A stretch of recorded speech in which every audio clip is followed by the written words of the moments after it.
इस चैनल में आपका स्वागत है। आज हम लोग सीखेंगे सरल समीकरण, जिसको अंग्रेजी में बोलते हैं सिंपल इक्वेशन। तो सबसे पहले जानेंगे कि समीकरण क्या है या समीकरण किसको कहते हैं। तो इसके लिए दो उदाहरण देखते हैं। जैसे पहला है, किसी संख्या में 3 से गुना करने पर 6 हो जाता है।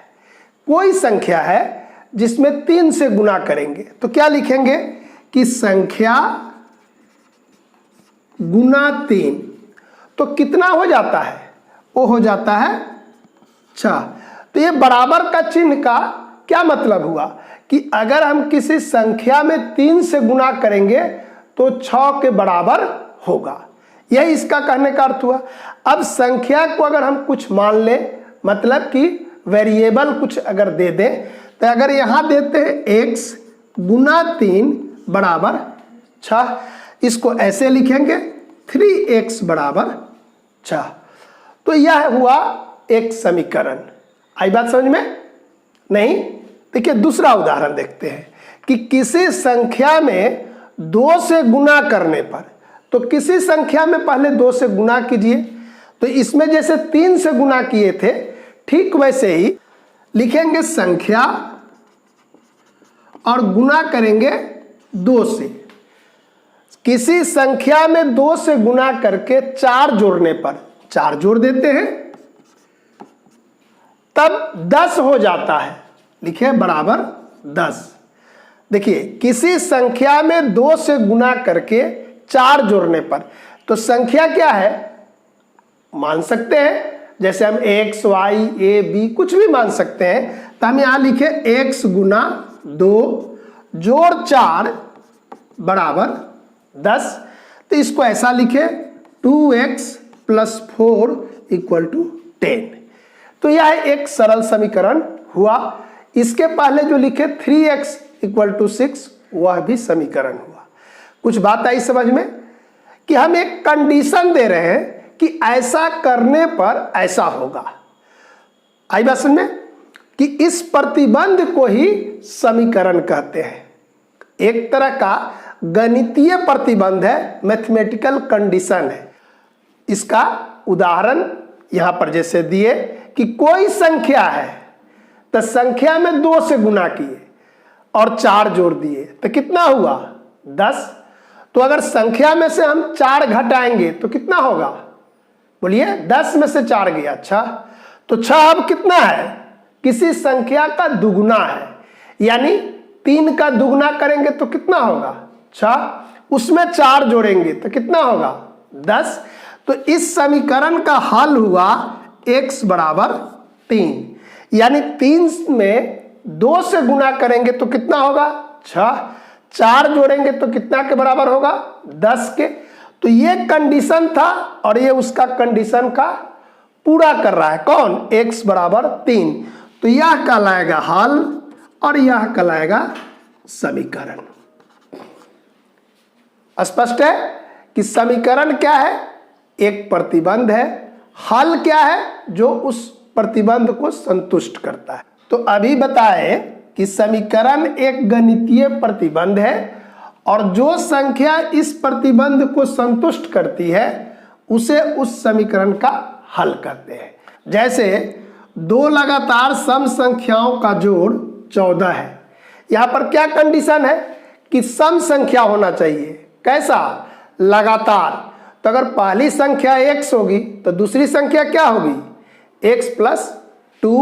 तो देखिए x और x प्लस 2, इसका जोड़, तो यहां जोड़ दिए, बराबर कितना होगा 14।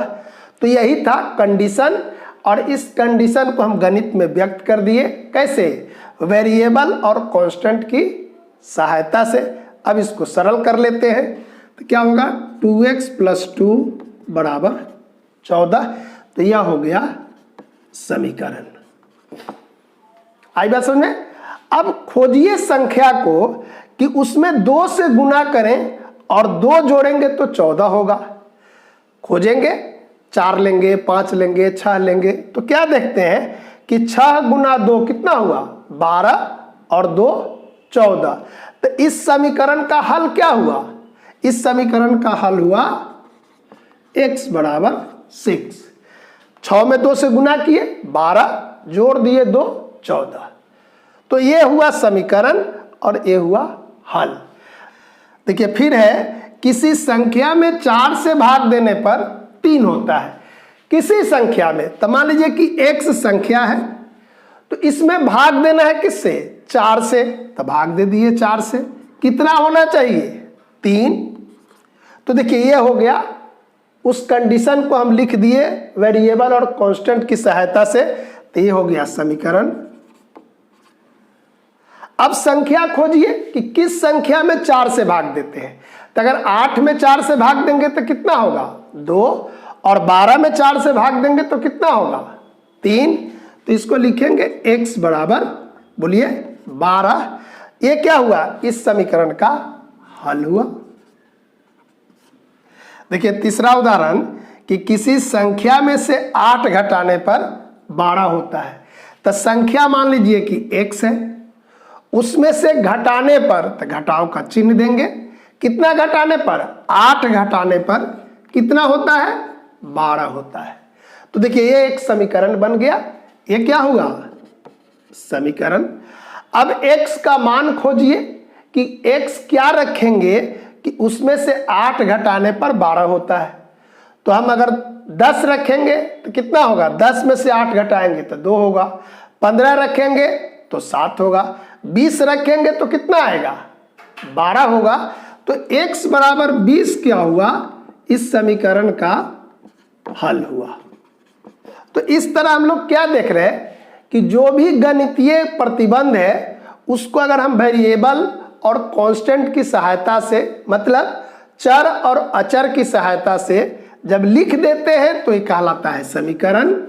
और वह संख्या जो इसको संतुष्ट करता है उसका क्या होता है? उस समीकरण का हल होता है। तो अगर कोई गणितीय प्रतिबंध दिया जाएगा तो अज्ञात संख्या को हम वेरिएबल मानेंगे। उसके बाद जो कहता है, जैसे कि जोड़ने पर तो जोड़ का चिन्ह देंगे, घटाने पर तो घटाव का चिन्ह देंगे। इसी तरह गुना रहेगा तो गुना का चिन्ह, और भाग रहने पर भाग का चिन्ह। और लास्ट में कहेगा होता है, यानी परिणाम बता रहा है, तो उसके बदला में क्या देते हैं? बराबर का चिन्ह देते हैं। तो इस तरह हम लोग क्या देख रहे हैं कि x - 8 ये एक व्यंजक हुआ और इधर भी व्यंजक है, यानी 2 व्यंजक होना चाहिए, एक बाएं तरफ और एक दाएं तरफ, और बीच में क्या हो? बराबर का चिन्ह हो। तो इस तरह हम कह सकते हैं कि समीकरण में क्या रहेगा? 2 व्यंजक होगा और दोनों के बीच बराबर का चिन्ह होगा। तो इस तरह हम एक नया परिभाषा भी दे सकते हैं कि समीकरण में कम से कम 2 व्यंजक होते हैं और उनके बीच बराबर का चिन्ह होता है। जैसे 2x + 5 = 11, 3x = 12, x घटाव 6 बराबर 10, x बटा 2 बराबर 10। तो जो x का मान होगा वही इस समीकरण का हल होगा। तो इस तरह हम लोग कह सकते हैं कि जब भी समीकरण दिया जाएगा उसमें चर का या वेरिएबल का मान निकालने के लिए कहेगा, मतलब समीकरण का हल हुआ। इसको लिख देते हैं कि x का मान, मतलब वेरिएबल या चर का मान समीकरण का हल होता है। तो जब कहा जाएगा समीकरण को हल कीजिए, मतलब x का मान निकालना है, उस समीकरण में जो चर होगा x हो सकता है, y हो सकता है, उसका मान निकालना है। तो आज जो हम विधि बताए, कौन सी विधि थी? ये कोई विधि नहीं थी, ट्रायल एंड एरर मेथड था। हम खोजते थे और देखते थे संतुष्ट कर रहा है कि नहीं। अगले दिन समीकरण कैसे हल करेंगे उसको बताएंगे। आज इतना ही रखते हैं। धन्यवाद।